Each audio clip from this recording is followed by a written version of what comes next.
time right now. And we want to get back to this breaking news that we've been following from overnight about Novi native Paul Whelan.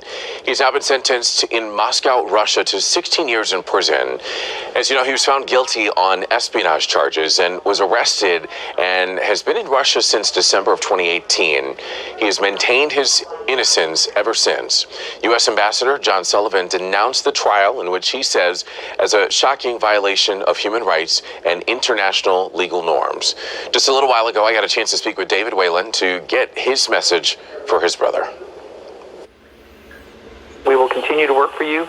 The conviction was an important step that had to be taken care of, and now the U.S. government and the Russian government can talk about justice and your release.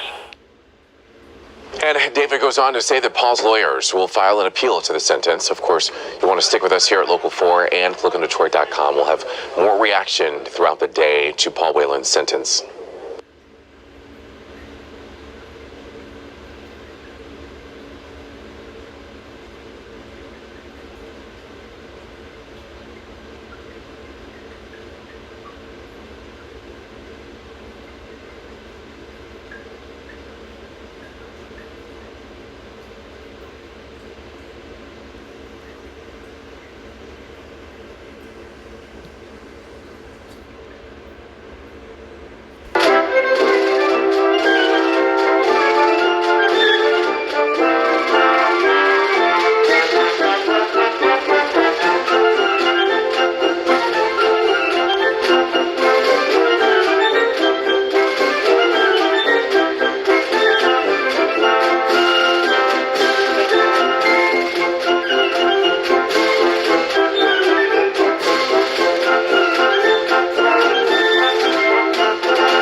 President Trump is celebrating his 74th birthday. The president returned to Washington tonight after spending the weekend at his New Jersey golf club.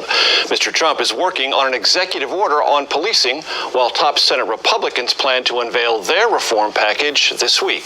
CBS's Nicole Killian reports. The police-involved shooting of Rayshard Brooks outside of an Atlanta fast food restaurant this weekend is now garnering attention from the Trump administration. It's not clear-cut, like the callous murder that occurred in Minnesota. The death of another African-American man at the hands of police renewed calls for reform. One of the challenges that we have in these split-second decisions is the need for more training. South Carolina Senator Tim Scott is leading Republican efforts and will introduce a bill this week to address police misconduct and use of force. But he cautioned reducing immunity for officers could be a poison pill. This is not a time for lowest common denominator, watered-down reforms. Last week, House Democrats unveiled a package that calls for a nationwide ban on chokeholds. We are going to get a bill on the president's desk. President Trump has said his administration is finalizing an executive order on policing. This as the president prepares to resume campaign rallies June 20th.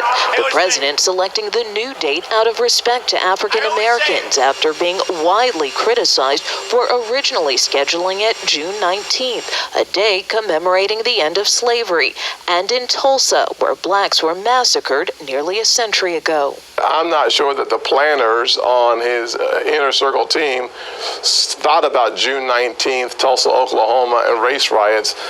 Unless you're doing a historical check, you probably don't get those dots connected. The head of Tulsa's health department says the rally should be postponed because of coronavirus concerns, but the campaign is moving ahead. A senior official tells CBS News demand has been so high, the president may address supporters at 2 separate venues. Major? Nicole Killian, thank you.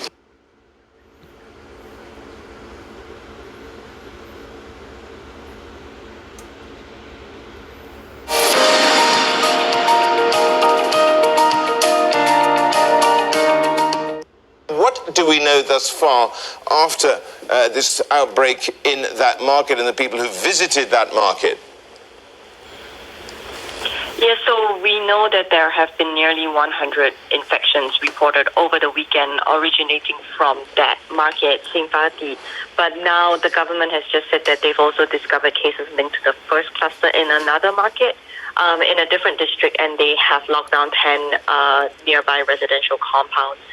So, right now they're just in the process of really aggressive contact tracing and mass testing. They're going door to door, knocking on doors, trying to figure out if anyone or their relatives or family members have been to the market and on testing everyone that they can find.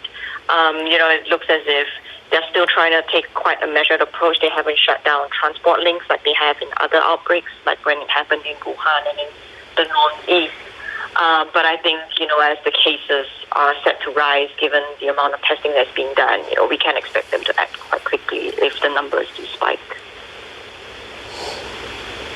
Sharon, we also got a raft of economic data out of Beijing in the past hour. What's the main takeaway? Yeah, so we did see, a bit of an improvement in industrial production, and but the problem is, the consumption recovery that China is really banking on, with the second wave that we're seeing in Beijing or this outbreak,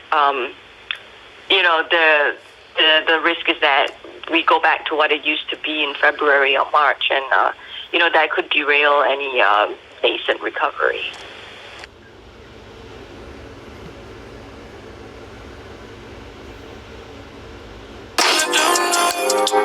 Show me something like Super 4. She said I should get it out more. The sister of North Korean leader Kim Jong-un has threatened to retaliate against the South. Tensions have escalated over defectors from the North who have been sending back propaganda and food from South Korea. Kim Yo-jung is Kim Jong-un's younger sister and unofficially serves as one of his aides. She issued the warning in a statement carried by state news agency KCNA on Saturday. Though it didn't say what the action might look like, it could involve the military. It comes days after South Korea took legal action against defectors who have been sending material over the border. It can include rice or anti-North Korea leaflets, usually flown by balloon over the heavily fortified border or sent in bottles by sea. Last week, Pyongyang severed inter-Korean hotlines and threatened to close a liaison office between the two governments. As part of the effort to improve ties with the North, South Korean President Moon Jae-in has sought to discourage the leaflet and rice campaigns. Defectors have complained of pressure to avoid criticism of North Korea.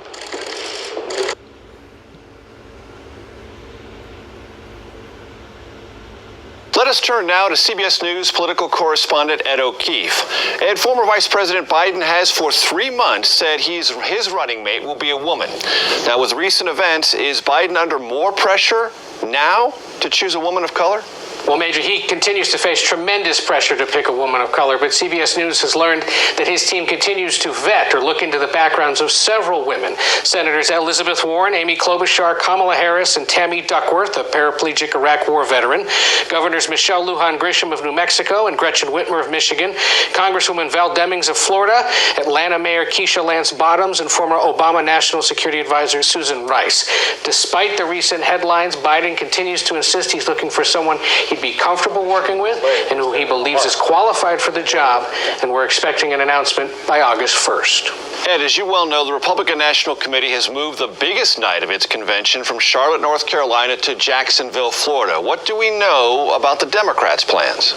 Well, we got the clearest indication yet, Major, this past week from the DNC chairman, Tom Perez, who said that Joe Biden will be in Milwaukee, Wisconsin to accept the Democratic nomination. That signals to be some kind of in-person event, but much like every other event that we all plan for or have on our calendars right now, the exact details, of course, are up in the air because of the pandemic.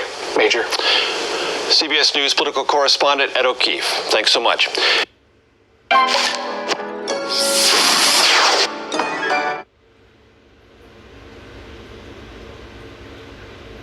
We had heard last week from Treasury Secretary Mnuchin saying that another shutdown was out of the question, but given that state governors are the one with the authority to shut down their states, could we be headed in that direction if we continue to see this second wave? Well, I think you'd have to take it state by state, even city by city. Now, Houston, Texas is one city that has possibly thought about reimposing a lockdown. I think it may not be the last one that we hear of in the next sort of weeks and months to come. I mean, in places like New York and New Jersey, they've really crushed the coronavirus curve. They shut down their economies very tightly. They've taken their cases down to quite a low level. But if you look at Texas, Florida, Arizona, Tennessee, in all there's over 20 states where coronavirus cases are on the rise again or sort of really hitting new peaks for the first time. So Mnuchin is probably right, no national move on this, but state by state I think you've got to watch it very carefully because there are definitely some troubling trends as well as some positive trends from the coronavirus situation. So what are we hearing then, given that we are seeing these escalating cases in, 22 states, right? What's been the messaging from White House officials? You know, President Trump and his closest aides have really seemed to have moved on from worrying about coronavirus. We know that the task force, the White House task force, headed up by Vice President Pence, has been pretty much mothballed.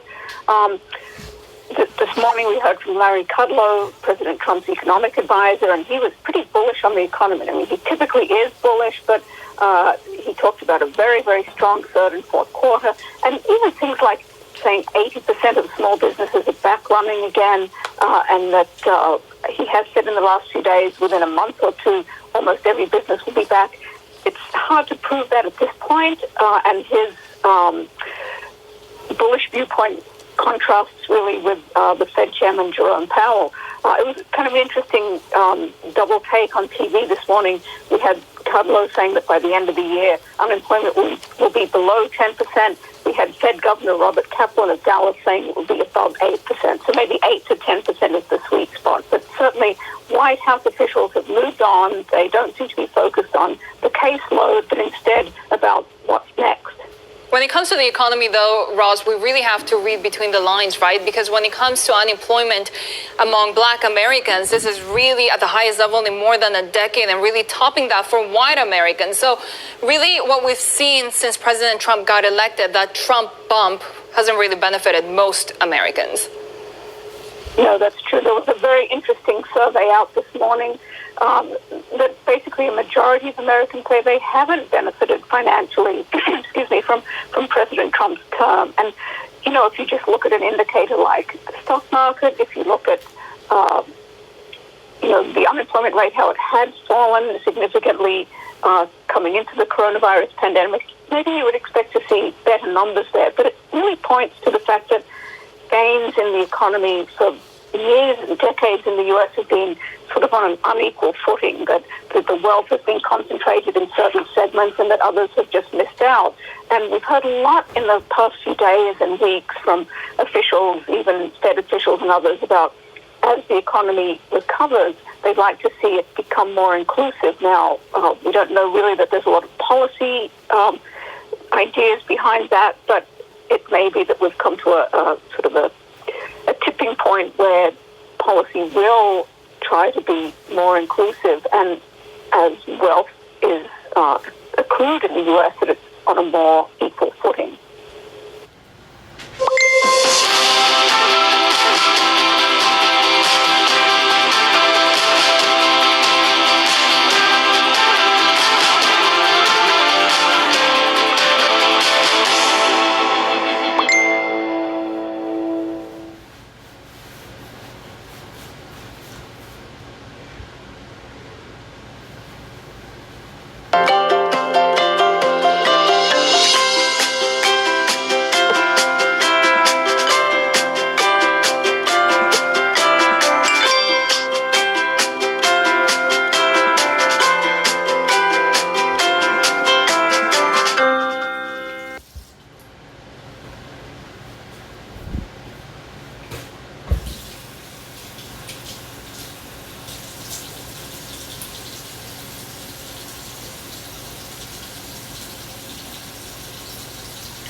We go now to Seattle, where this week several blocks of one neighborhood were shut down in order for protesters to hold demonstrations against racial injustice and police brutality. The police there vacated the precinct. It's a situation that has drawn considerable criticism from President Trump. Joining us now is Seattle Police Chief Carmen Best. Good morning to you, Chief. Good morning, Margaret. Thank you so much for having me here. I want to talk about what's happening in your city, but first off, I want to give you a chance to respond to what you just heard the two senators talking about, which is how you do your job. What do you think of these proposals? Well, I can tell you, Margaret, I think all the time about how we might improve policing and what we're experiencing in the field every day. I absolutely believe in accountability, but I think we've moved away from using the word reform. We were under a consent decree in the Seattle Police Department for almost a decade. We followed every rule and everything that was asked of us to do. That was the Justice Department looking at whether there was a pattern or practice of bias in policing. That's what you're referring to. Yes, and that's what the consent decree is. And essentially, they laid out a roadmap and a game plan for us to follow while they reviewed us with the federal monitor. But what I believe, especially after I was at a march yesterday, or the day before yesterday, with Black Lives Matter, and I was looking at the 60,000 people that were there, signs saying, defund the police, stop police brutality, no qualified immunity. And there were thousands of people carrying those particular signs. And I just realized it was a moment, an epiphany, that this is a pivotal moment in history. We are going to move in a different direction, and policing will never be the same as it was before. What do you think specifically of reducing immunity? Well, I think that's really a conversation for the politicians and the judicial people to have about how that works and what that looks like. I think there are various iterations that have been proposed, and I think that is a better discussion in that arena.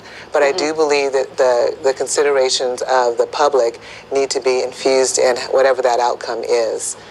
So I would have to defer to that as a better forum to have that discussion. I can say. Sorry, let me just take a real quick break here because I want to talk to you and give you time to explain what is going on in Seattle right now. Let's take that commercial break and continue the conversation with Police Chief Best in our next half hour.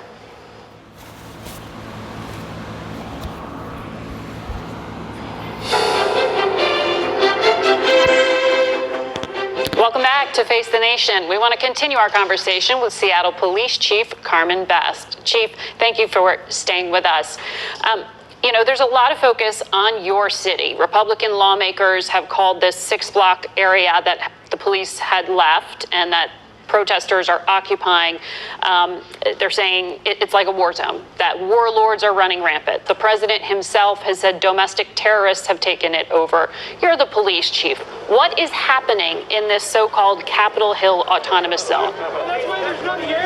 Well, there are people who have occupied the area.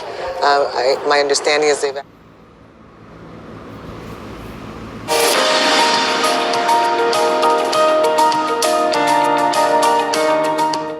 Highest number of complaints, 25,000 statewide. Highest number, Manhattan and the Hamptons.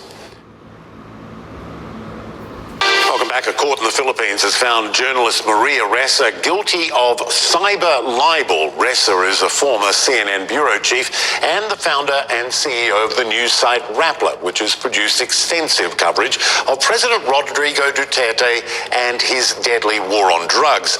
I spoke to Maria earlier just after the verdict.